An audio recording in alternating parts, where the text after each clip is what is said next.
दोस्तों, अगर आज ये वीडियो आपके सामने आई है तो यहाँ कोई इत्तेफाक नहीं है। यहाँ यूनिवर्स का एक संदेश है आपके लिए। दोस्तों, गौर गोपाल दास जी को आप सभी जानते होंगे। उन्होंने जीवन के संघर्ष के बारे में कहा था कि जीवन है, तकलीफ तो होगी, वरना मरने के बाद तो जलने तक का एहसास नहीं होता। ये सच है कि जीवन में सुख दुख सुबह और रात की तरह आते हैं और जाते हैं, लेकिन कभी कभी कुछ परेशानियां बहुत समय तक पीछा नहीं छोड़ती हैं। इस वीडियो में जो नियम बताने जा रही हूँ, अगर आप आज से ही इस नियम को अपनी लाइफ में अपना लेते हैं तो इतना तो मैं आपको लिख कर दे सकती हूँ कि अगर आपके किस्मत में कई वर्षों का दुख भी लिखा होगा तो वो दुख कुछ दिनों में ही समाप्त हो जाएगा, और अगर कुछ दिनों का दुख होगा तो क्षणों में समाप्त हो जाएगा।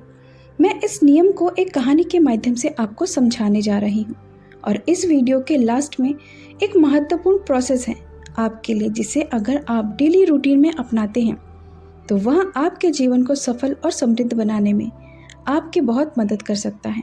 तो मेरी आपसे रिक्वेस्ट है, प्रार्थना है कि आप अंत तक साथ बने रहिएगा। तो आइए दोस्तों, सुनते हैं उस कहानी को।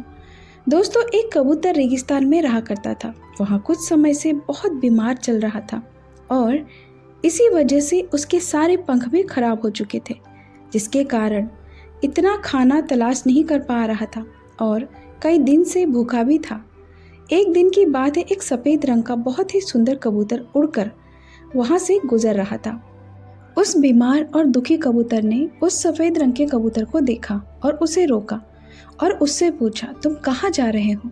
उस सफ़ेद कबूतर ने उत्तर दिया, मैं दूसरे लोक का कबूतर हूँ और दूसरे लोक में जा रहा हूँ। बीमार कबूतर ने कहा, क्या तुम ईश्वर के दूत हो? सफ़ेद कबूतर बोला कि हाँ, ऐसा ही समझ लो।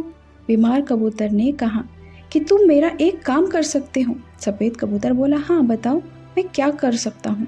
मैं वो कर दूंगा। बीमार कबूतर ने कहा, ईश्वर से बस इतना पूछना कि मेरी पीड़ा, मेरा दुख कब तक समाप्त हो जाएगा। उस सफ़ेद कबूतर ने कहा, ठीक है, निश्चिंत ही पता कर लूँगा और तुम्हें बता दूंगा। और उस सफ़ेद कबूतर ने इतना कहकर बीमार कबूतर से विदा ले ली। वो सफ़ेद कबूतर देवलोक पहुंचा और उसने एक देवलोक के देवदूत से पूछा कि वह कब तक ठीक हो जाएगा। देवदूत ने बताया कि उसे उस पक्षी के जीवन में अगले 7 वर्षों तक इसी तरह का कष्ट लिखा हुआ है और उसे ऐसे ही 7 वर्ष तक कष्ट भोगना पड़ेगा। तब तक उसके जीवन में कोई सुखी, कोई खुशी नहीं है। यहाँ सुनकर वह सफ़ेद कबूतर बहुत दुखी हुआ, क्योंकि उसे लगा कि वह तो पहले से इतना बीमार और दुखी है। अगर वो ऐसा सुनेगा तो वह और निराश हो जाएगा। उस दैवीय कबूतर ने उस देवदूत से पूछा, इसका कोई उपाय बता सकते हो? देवदूत ने उत्तर दिया, हाँ, एक उपाय ऐसा है जो उसके दुख को 7 दिन में ही समाप्त कर देगा। यहाँ सुनकर वह सफ़ेद कबूतर बहुत खुश हुआ और बोला, कृपया आप मुझे वह उपाय बता सकते हैं? देवदूत कबूतर ने कहा, हाँ, मैं बता सकता हूँ। ध्यान से सुनो।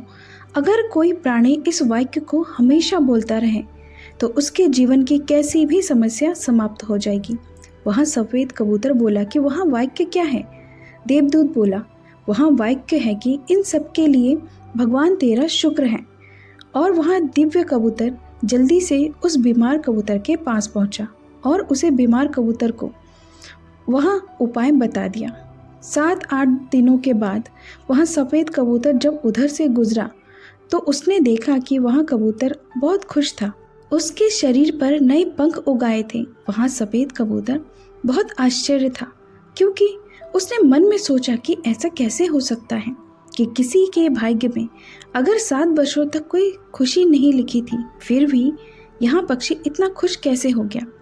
इस सवाल को ध्यान में रखते हुए सफ़ेद कबूतर देवलोक में पहुँचा और देवदूत से पूछा कि बस इतना बोलने से इतनी जल्दी कैसे भाग्य बदल गया और कैसे भाग्य बदल सकता है।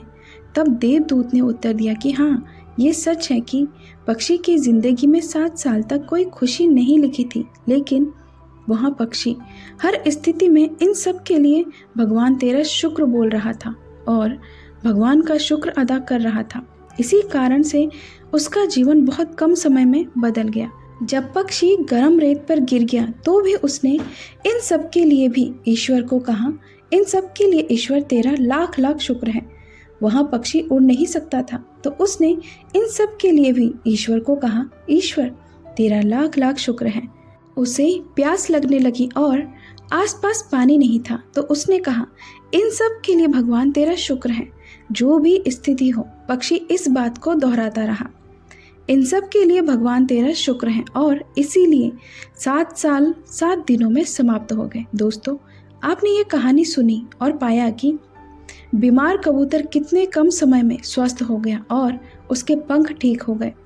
वह अब खाना तलाश कर सकता था, मतलब कि उसका भाग्य पूरी तरह से बदल चुका था। ठीक ऐसे ही अगर आप भी भगवान को धन्यवाद और शुक्रिया जैसे भाव को अपने जीवन में अपनाते हैं तो इसमें ज़रा भी संदेह नहीं है कि आपके जीवन भी इस तरह के दुख परेशानी कुछ ही दिनों में समाप्त हो सकते हैं।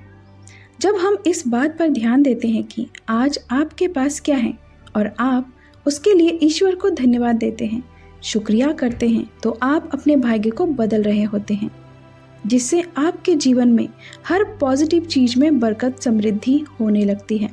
इस कहानी से आपने सीखा कि किसी भी चीज़ का आभार व्यक्त करना और उस चीज़ के प्रति शुक्रगुजार होना आखिर कैसे हालात और समय को बदल सकता है।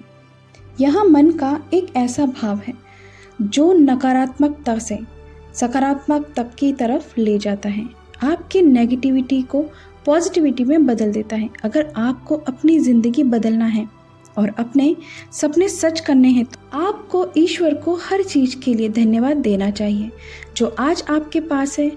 अब मैं आपको पूरे दिन का एक रूटीन बताने जा रही हूँ कि आपको कैसे धन्यवाद प्रार्थना को अपने जीवन में शामिल करना है। अगर आप मेरे बताए इस रूटीन को अपने जीवन में शामिल करते हैं तो आपका पूरा जीवन बदल सकता है। दोस्तों, जब आप सुबह उठते हैं ठीक उस समय ईश्वर का ध्यान करें और उसे उस सुबह के लिए, उसे उस दिन के लिए ईश्वर का धन्यवाद कीजिए। अपने ईश्वर, खुदा, वाहे गुरु, जिसको भी आप मानते हैं, दिल से बोलिए कि इस खूबसूरत सुबह के लिए और इस सफलता भरे दिन के लिए मेरे ईश्वर आपका धन्यवाद करता हूँ, आपका शुक्रगुजार हूँ और इसके लिए मैं बहुत बहुत आभारी हूँ।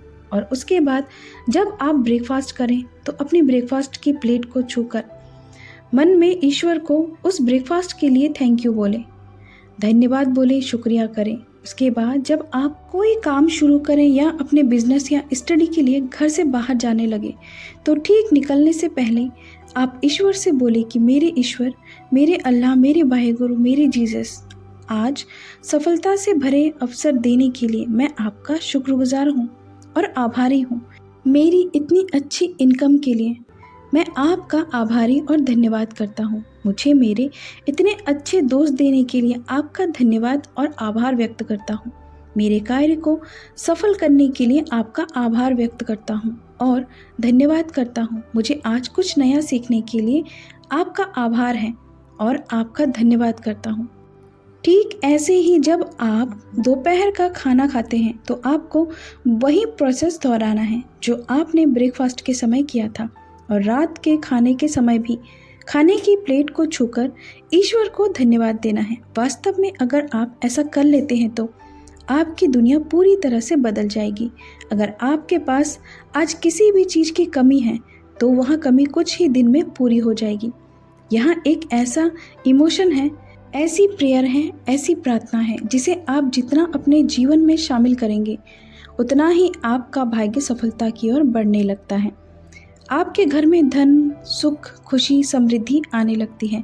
इसके बाद सबसे महत्वपूर्ण समय है सोने से पहले का और इसे ध्यान से समझें। आपको सोने से पहले पूरे दिन को मन में रिवाइज करना है और अपने छोटे बड़े अचीवमेंट के लिए धन्यवाद देना है। अपने सपनों के लिए, अपनी इच्छाओं के लिए आप जो भी चाहते हैं उसकी कल्पना करें कि वो पूरे हो रहे हैं और ईश्वर से उस पूरे होने और करने के लिए एडवांस में धन्यवाद कहें, शुक्रगुजार रहें। वास्तव में कुछ ही समय में वो सब आपके पास होगा जो आज आपका सपना है, आपकी इच्छा है। आपको सोने से पहले एक बार अपने ईश्वर से इस तरह से प्रार्थना करनी है, मेरे ईश्वर, मेरे अल्लाह, मेरे वाहेगुरु, मेरे जीसस, मेरे सपनों को पूरा करने के लिए आपका धन्यवाद है, आपका शुक्रिया है और मैं आपका आभारी हूँ। मेरे कार्य को सारे वर्ल्ड में प्रसिद्ध करने के लिए मैं आपका कोटि कोटि धन्यवाद करता हूँ और मैं आपका आभारी हूँ। मुझे सफलता से भरे अवसर देने के लिए मैं आपका धन्यवाद करता हूँ और आभारी हूँ। मेरी इतनी अच्छी इनकम के लिए मैं आपका आभारी हूँ और धन्यवाद करता हूँ। इतने अच्छे दोस्त देने के लिए आपका आभारी हूँ और आपका धन्यवाद करता हूँ। मेरे कार्यों को सफल करने के लिए और मुझे सफलता देने के लिए आपका आभारी हूँ और आपका धन्यवाद करता हूँ। मैंने आज जो कुछ भी नया सीखा है उसके लिए आभारी हूँ और धन्यवाद करता हूँ। दोस्तों, मुझे उम्मीद है ये वीडियो आपको पसंद आई होगी और आप इसका यूज़ ज़रूर करेंगे। यहाँ तक साथ देने के लिए आपका दिल से धन्यवाद। मिलते हैं अगली वीडियो में, तब तक के लिए अपना ख्याल रखें। कमेंट में लिखें, I am smart, I am blessed, I can do anything. Thank you universe.